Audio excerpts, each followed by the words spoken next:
नमस्कार, बहुत स्वागत है आप सभी का स्वदेश न्यूज में। आपके साथ मैं अक्षय विदुआ और इस समय हम विधायक आरिफ मसूद साहब के साथ हैं। आरिफ मसूद साहब भोपाल मध्य के विधायक हैं और वक्फ बोर्ड संशोधन विधेयक को लेकर इस समय जब हम ये इंटरव्यू कर रहे हैं तब लोकसभा में बहस चल रही है। क्या बिंदु हैं, किन से ऐतराज है, क्या कहना है विधायक आरिफ मसूद का, क्योंकि आप मुस्लिम पर्सनल लॉ बोर्ड के एग्जीक्यूटिव मेंबर भी हैं, तो इस नाते हम उनसे उनका विजन, उनका रुख जानने के लिए यहाँ पहुँचे हैं। सर, बहुत स्वागत स्वदेश न्यूज़ में आपका। कुछ एक बिंदु हैं जिनको लेकर आप अपनी मंशा बता सकते हैं, या आपको पूरा संशोधन ही जो है वो नागवार गुजरता है? देखिए, इसमें बड़ी साफ बात है। सरकार जब कोई बिल लाती है तो किसी न किसी अच्छे कार्य के लिए लाती है, और संशोधन बिल इसलिए लाया जाता है कि इसमें ये कमियां थी, इसको ठीक किया जाएगा और ये संशोधन लाके इसका लाभ पहुंचाया जाएगा। यही मोटा मोटा संशोधन बिल का जो समझ में आता है। अब आप वक्फ बिल लाए हो संशोधन के लिए, और आप ये कह रहा हो कि वक्फ में पहले गड़बड़ियाँ थी, उसको ठीक करना है। तो आप बिल लाए संशोधन में, तो संशोधन में आपने क्या करा? आपने एक प्रस्ताव रख रहे हैं जो अभी जानकारी बहस के दौरान आ रही है, पूरी मोटी मोटी 2 महिला मेंबर एक जोड़ देंगे, एक अन्य समाज का व्यक्ति जोड़ देंगे, कलेक्टर को हम पावर दे देंगे। फिर नीतीश जी ने, उन्होंने विरोध करा तो आपने कहा अच्छा कलेक्टर नहीं, कलेक्टर के ऊपर जो अधिकारी है हम उसे पावर दे देंगे। मैं ये पूछना चाहता हूँ कि आप वक्फ बिल संरक्षण के लिए लेके आए कि अतिक्रमण के लिए लाए? मेरी नज़र में आप अतिक्रमण कर रहे हैं, और वो ऐसे कर रहे हैं। तो वो तो कहते हैं कि अतिक्रमण पहले हो रहा था, हम तो अब सुरक्षित कर रहे हैं। नहीं, इनके कहने से क्या होता है? जो मैं आपको बता रहा हूँ वो फैक्ट्स है। फैक्ट्स ये है कि पहली एक चीज़ सबको समझना पड़ेगी, जो बहुत भ्रम है, आपके माध्यम से चाहता हूँ ये बात स्वदेश चैनल के जरिए जाना चाहिए। वक्फ प्रॉपर्टी गवर्नमेंट की नहीं है, नवाबों, राजाओं, बादशाहों की नहीं है। ये वक्फ की प्रॉपर्टी 47 से पहले से आज तक 100 इच्छा से लोग देते आ रहे हैं। आम जन मुस्लिम समाज के लोग चैरिटी के लिए, यतीम खानों के लिए, अस्पतालों के लिए, मस्जिद के लिए, मदारिस के लिए, इन चीज़ों के लिए अपनी जगहों को वक्फ करते हैं, तो वह वक्फ कहलाती है। उसको केयर टेकिंग करने के लिए एक बाबा साहब ने एक संविधान दिया, और उसमें यह दिया कि इसको केयर टेक कौन करेगा, क्योंकि प्राइवेट लोग करेंगे तो झगड़े होंगे। तो गवर्नमेंट का एक बोर्ड बना दिया जाए जिसको वक्फ बोर्ड कहा जाता है। वो वक्फ बोर्ड उसको केयर टेकिंग करेगा। अब उस वक्फ बोर्ड में जो संपत्तियां दर्ज हैं, उन्हीं संपत्तियों में जिसमें कब्रिस्तान भी कई अनगिनत है, उन कब्रिस्तानों को कलेक्टरों ने सरकारी घोषित कर दिया एक समय में, जिसको रिकॉर्ड दुरुस्ती के नाम पर अभी सर्वे चल भी रहा है, जो सर्वे पूरा नहीं हुआ। जेपीसी को मैंने भी कहा और सब लोगों ने कहा, उसको उन्होंने ध्यान नहीं दिया। अब आप मुझे बताइए, जिस कलेक्टर ने और आरआई ने और जिस ब्यूरोक्रेटी ने कब्रिस्तान को घोषित कर रखा है और कोर्ट में मैटर चल रहा है सरकारी का, अब उस कलेक्टर को ये पावर दिए जा रहा है या उसके ऊपर के अधिकारी को कि वो डिसाइड करेगा कि ये सरकारी है कि नहीं? तो वो कैसे करेगा जब उसके अधीनस्थ कर्मचारी नहीं उसको कराए? आपको अगर संशोधन करना था तो ट्रिब्यूनल को ताकतवर करना था। आपको संशोधन करना था तो आपको न्यायालय के पावर बढ़ाना थे, समय सीमा बढ़ाना थी। आपको तय करना था कि 3 महीने के अंदर तुरंत निर्णय लिया जाएगा। अगर वो संपत्ति कब्जेदारी के पास है तो कब्जा खाली करा के वक्फ को देंगे।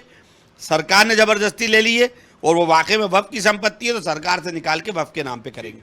एक आपने जो बेस बनाया, अभी आपने कहा कि यतीमों को और ज़रूरतमंदों को सपोर्ट करने के लिए वक्फ में एक बोर्ड बना दिया गया और उसके अंदर लोग संपत्तियां दान करते हैं।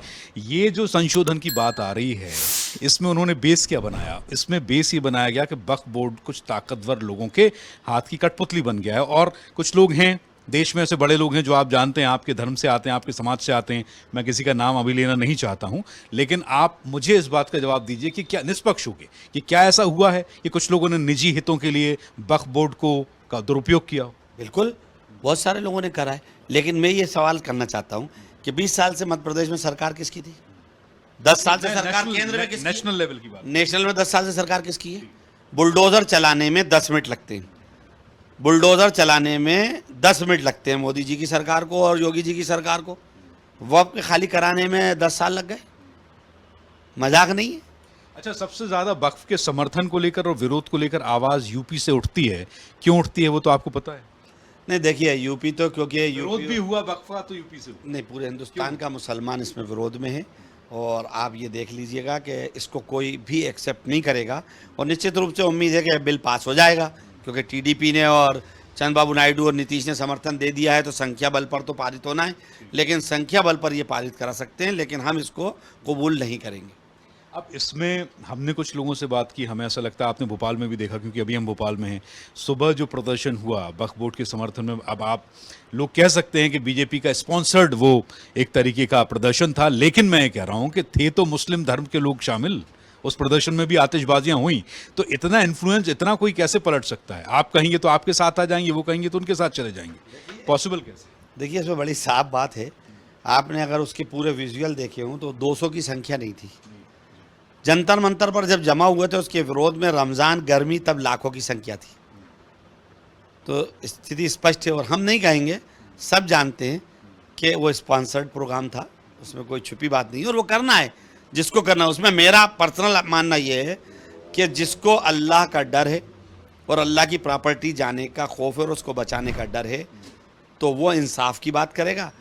इनको ये लगता है कि सरकार कर रही है तो वो इनको मुबारक हो, मुझे तो मुबारक नहीं है। मैं ये जानना चाह रहा हूँ ना, मतलब मैं तो इसलिए पूछ रहा हूँ आपसे क्योंकि हमारे तमाम जो दर्शक हैं उनके मन में भी सवाल होगा कि अगर कोई बात किसी धर्म या समाज या फिर हक और हुकूक के खिलाफ है तो फिर उसमें हम सब एक झंडे के नीचे एक इकट्ठा होकर क्यों उसका विरोध नहीं? आप ये सब संसद, राज्यसभा, लोकसभा सब रखी रहेंगी सर, अगर आवाम आकर, धार्मिक लोग आकर, आगे होकर अगर उस चीज़ का विरोध करेंगे तो करने दीजिए सरकारों को, क्या फर्क पड़ता है? मैंने वही तो कहा, जंतर मंतर की भीड़ को भी तो देखिए, और अभी all India Muslim personal law board ऐलान करेगा तो आप देख लेना कि ये जो मोदी के समर्थन में लोग खड़े हुए थे मुस्लिम समाज के, उनकी संख्या कितनी थी और जो वक्फ को बचाने के लिए खड़े होंगे उसकी संख्या कितनी होगी? दूध का दूध, पानी का पानी हो जाएगा। आज मेरा कहने से कोई मतलब नहीं है। अभी हमने एक इंटरव्यू किया है, डिबेट भी लगातार बहस इस पर हो रही है टीवी पर, स्वदेश न्यूज़ भी इस खबर पर बना हुआ है। एक मुस्लिम स्कॉलर आए थे, कुछ और भी ऐसे लोग थे। ऐसा लगता है कि दो धड़े हैं इस बात को लेकर। कुछ लोग इस बात से बेहद खफा हैं कि जैसे आज़म खान का नाम सामने आता है कि साहब उन्होंने वो यूनिवर्सिटी खड़ी कर ली और ये ज़मीन वो ज़मीन। कुछ और ऐसे रहनुमा बन गए वक्फ बोर्ड के जिन्होंने निजी हितों के लिए उसको उपयोग किया। ऐसे लोगों से काफ़ी नाराज़गी आप ही के धर्म में, आप ही के समाज के लोगों को है। तो वो लोग शायद ये चाहते हैं कि हमसे नहीं संभल रहा तो अब सरकार ही इसमें कुछ करे, लेकिन कुछ ना कुछ जिम्मेदारी तय होनी चाहिए इसकी। देखिए ये बात से तो मैं बिल्कुल इत्तेफाक करूंगा कि जिम्मेदारी तय होना चाहिए, लेकिन मैं आपसे ये कह सकता हूं कि अल्लाह का शुक्र है मेरे पास 1 इंच जगह भी ना, तो वक्फ की दुकान, ना किराया, ना मेरे बच्चे के नाम है। ऐसे हैं जिनके पास होगी। जाहिर है, मैंने कहा ना बेजा इस्तेमाल हो रहा है। मैं तो अभी भी कह रहा हूँ ये बात सच है कि 80% कब्जेदारी मुस्लिम है, इसमें कोई शक नहीं, इसको कोई नहीं दोहरा सकता। वो शायद समाज के धर्म के काम आ भी नहीं रहा, बिल्कुल नहीं आ रहा। तो निजी उपयोग के। तो मैं वही तो कह रहा हूँ कि संशोधन बिल उनसे छुड़ाने के लिए लाया जाना चाहिए था, ना कि मेंबर अधिकारी को पावर देना।